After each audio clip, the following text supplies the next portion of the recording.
Welcome back. It's about to get a little steamy in here with this next topic. New research says if you're faking it in bed with your partner, then stop right now because you're only fooling yourself. Yeah, a new Canadian study says your partner can tell if you're doing an Oscar-worthy performance between the sheets. 84 couples were recruited for this study.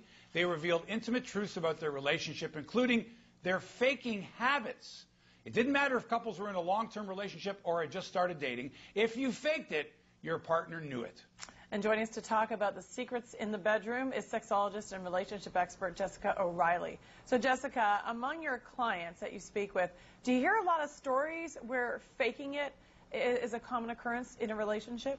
It is a common occurrence in almost every relationship. Everybody has done it. Well, most women have done it at some point in time, and you'd be surprised to know how many men actually fake it too. All right, so tell us, how many men actually fake it too? We're looking at an estimated 15 to 25% of men, depending on the study you look at. But I want to say something about these current research findings because they're actually at odds with previous findings that show there is a huge discrepancy between those who are faking it and their partner's perception. Actually, a 20% discrepancy between women who say they're doing it and the men who can actually discern whether they're faking it. So I want to go back to the flip side here. I'm sorry. Men faking it. You want to go back there? Well, no. I want you to elaborate on it. I think, most of us can understand, a woman faking it and what she might go through. How does a man pretend that he is enjoying something more than he really is and trying to deceive, let's say, his partner? In many of the same ways. So he alters his movements, he alters his sounds, maybe he makes it seem as though he's actually completed, finished. Believe it or not, that there are many reasons that men can't reach that climax as well. Okay, so what I want to know is what's wrong with pretending that you're having a good time if you're going to protect your partner's feelings, because my husband does it all the time when it comes to my cooking. Well, it's so amazing that you brought up cooking, because we were just talking about this the other day. And imagine you made a meal and it was a total flop. And he said, wow, this is the most delicious meal ever. I absolutely love this. Well, what do you think he's going to get on the next special occasion? He's going to get that exact same meal that he doesn't like. So essentially it boils down to bad education. Now, is it okay to exaggerate sometimes? Absolutely. We all do it. Is it okay to protect your partner's feelings?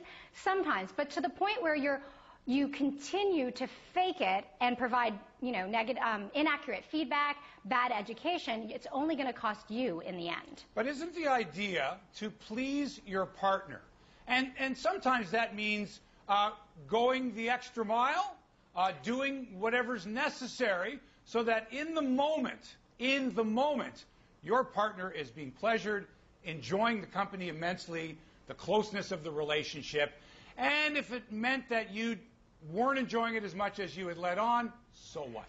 Well, okay, I think that, yes, part of the point, 50% of it is about your partner, but the other 50% is about you. So you don't want to be at 100% in the 50% department at the expense of your own pleasure, if that makes sense. So you don't want to discount your own pleasure only for your partner. So I think there has to be some sort of a balance. Now, I'm not arguing that you never want to exaggerate. It's like saying you're never going to tell a white lie. We're going to. We need to find balance. But in the end, we want to be working toward as much honesty and open communication as possible, because in the end, don't we all want to finish off? Don't we all want to experience pleasure? And how can we do that if we're saying, yeah, that feels good, let me make you feel good, and I'm not even worrying about what I'm experiencing? I think Meg Ryan did women a big favor when the film When Harry Met Sally came out, and she, acted out that orgasm in the restaurant and sort of pointing out the fact that, hey, I can do that, but pass the ketchup.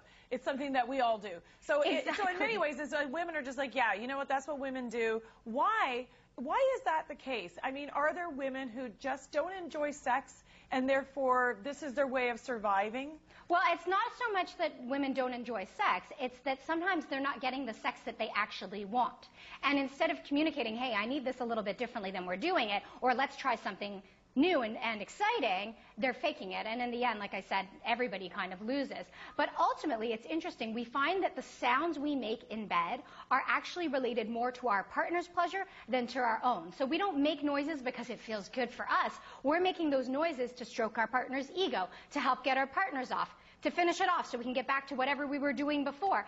And really, why engage in sex if that's why we're doing it? So I think we need to kind of reassess and think about, yeah, sometimes I'm going to play it up a little, but Oscar-worthy, Meg Ryan performance, hopefully we're not doing that very often. Okay, so are you saying, though, that there are people do not exist that do not like sex, like that there's no one who actually does not enjoy sex? Absolutely. There are people who don't enjoy sex.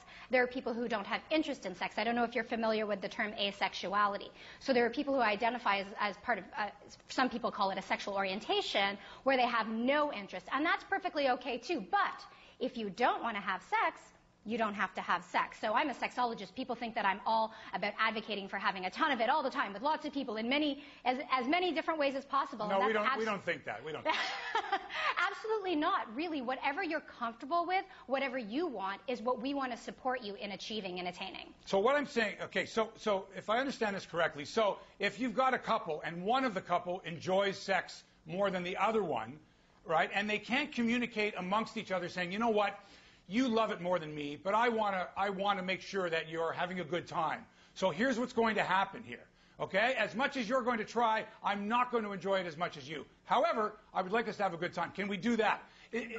Are those discussions realistic in advance? Or so you know, I know my partner doesn't really love it the way I do, yet we still have a good time together. Is that plausible? Not only is that discussion plausible, but every single relationship pretty much falls into that category. There are no two people who want it all the time, at the exact same time, in the exact same way. So there are always going to be differentials in desire in terms of both quantity, quality, and practice. And really, it is a realistic discussion. I see couples do it all the time. I've had couples who come in where one person wants it every day, the other one wants it probably once every 3 months, and they find a balance. But the answer is, and this is, I think, the most important point, it takes work.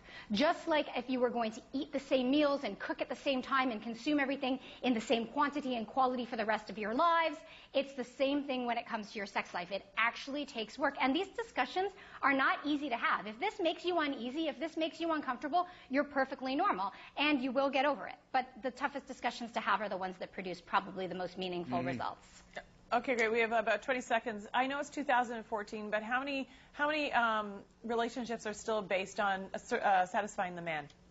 So much so, and I think it's very much based in the adult industry, which unfortunately we didn't get to talk about. But women's notion of what pleasure looks like is still shaped by porn, and that's something we need to talk about. Okay, we'll do that in another segment because we'll have you back for sure. That's Jessica O'Reilly, sexologist and relationship expert. Thanks for being with us, Jessica. Thanks so much, folks.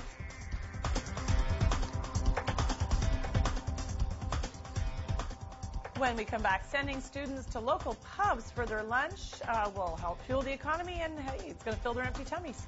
Yeah, so they'll be eating their lunch at a pub sitting next to an old man who's been drinking beer since 9 a.m., right?